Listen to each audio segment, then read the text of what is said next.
Why are you learning English? Maybe you want to study overseas, but you need a better IELTS or TOEIC score in English. Maybe you want to make friends and have real conversations in English. Or maybe you just want to swear like a sailor in English too. So, to reach your goal in English, maybe you did hours of courses in English. Maybe you did hours of grammar workbooks. Or maybe you did hours of mindless scrolling TikTok looking for new dance moves when you should have been studying English. And after all that time and all that effort, you end up as a little bit of a shit version of yourself in a second language. Why?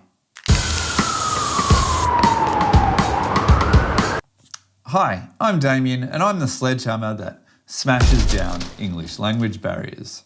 In this episode, I want to answer the question why you are a little bit of a shit version of yourself in English. To answer this question, I turn to a famous philosopher, Ludwig Wittgenstein, who said, "The limits of my language means the limits of my world." Wittgenstein understood that a language contains walls or barriers to how you can express yourself. Speaking a language restricts your thoughts and your mind to a specific format. That's why Inuits have so many words about snow, and people living in a desert probably have none. How can you explain snow to someone that has never seen and doesn't have a word for that in their own language? Language limits you. In the same sense, language limits you when you learn a second language. You no longer have the language to express who you really are. There are so many limits on your grammar, on your pronunciation, on your vocabulary, and so on, that it's impossible to bring your first language personality over to your second language. It can feel like you're wearing a mask in your second language, like how I felt when I studied Thai. Let's now look at a language learner's journey and the different limitations they face at each level. Your world is so small at this stage.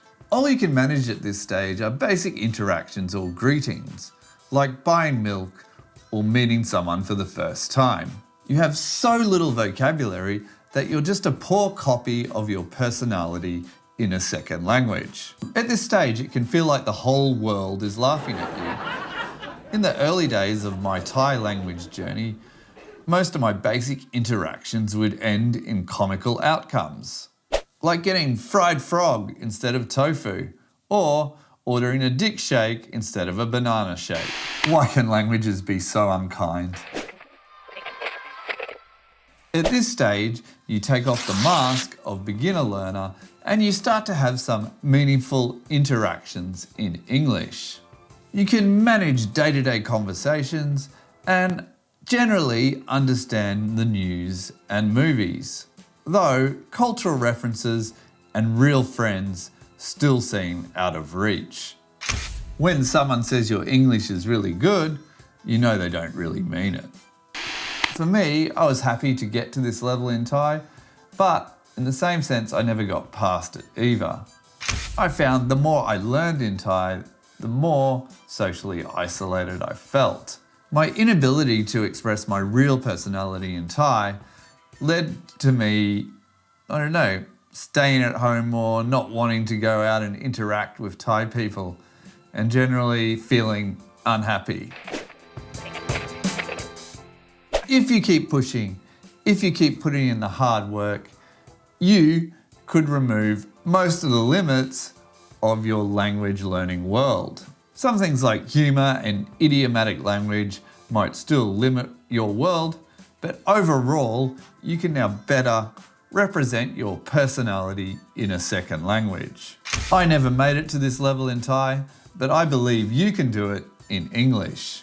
Remember, the next time you study a new word, write a new sentence, say a new phoneme, it's more than just that. One word, one sentence, one phoneme at a time, you're removing the limits of your world.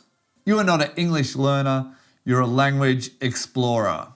Let's start removing the limits of your world together, or as I like to say, start taking your English mask off today and become a less shitty version of yourself in English.